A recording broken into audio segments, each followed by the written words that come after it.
मध्य प्रदेश में सिंहस्थ को लेकर तैयारियां शुरू हो चुकी हैं, जहां सिंहस्थ की यह तैयारी इंदौर संभाग में की जा रही है। इसी को लेकर संभागायुक्त दीपक सिंह ने संभाग के महत्वपूर्ण जिलों के कलेक्टर और अन्य अधिकारियों के साथ महत्वपूर्ण बैठक कर दिशा निर्देश दिए हैं। देखिए ये खास रिपोर्ट। संभागायुक्त दीपक सिंह की अध्यक्षता में हुई इस बैठक में इंदौर, खंडवा, खरगोन समेत अलग अलग जिलों के कलेक्टर और अन्य अधिकारी शामिल रहे, जहां संभागायुक्त दीपक सिंह ने सिंहस्थ से जुड़े अहम दिशा निर्देश अधिकारियों को दिए हैं।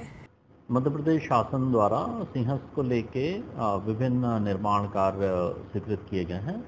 इसके साथ ही अलग अलग विभागों द्वारा विभागीय मद से भी इस तरह के काम स्वीकृत किए गए हैं, जिससे आने वाले सिंहस्थ की तैयारियों को सहायता मिले। विशेष रूप से रोड के काम हैं, नदी के घाट के काम हैं, parking, railway over bridges, flyover, इनके सभी के काम हैं।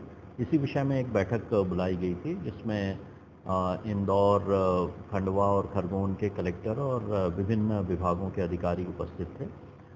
इसमें मुख्य रूप से समीक्षा का उद्देश्य ये था कि जो कार्य स्वीकृत हो गए हैं उनके टेंडर लग जाएं, उसमें एजेंसी का निर्धारण हो जाए और जिस भी कार्य के लिए जो समय सीमा निर्धारित की गई है उस समय सीमा में वो कार्य हो सकें।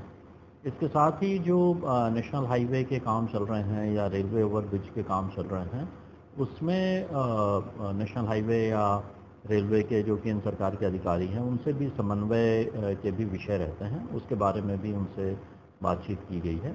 इसके साथ ही जो सड़क के निर्माण हैं या घाट के निर्माण हैं या पार्किंग स्थल विकसित करने हैं, इसके बारे में जहां भी ज़मीन से रिलेटेड इश्यूज़ हैं उसमें निर्माण एजेंसीज़ को ये कहा गया है कि वो कलेक्टर के साथ समन्वय करके उन कार्य को शीघ्र कराएं। इसके साथ ही शासन ने पुरातत्व महत्व के जो विभिन्न स्थान हैं, धार्मिक स्थान हैं, उनके भी रिनोवेशन और उनके संधारण के लिए कार्य स्वीकृत किए हैं।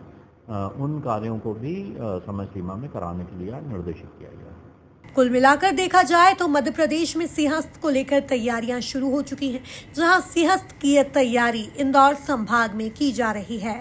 Bureau report, MP news, Indore.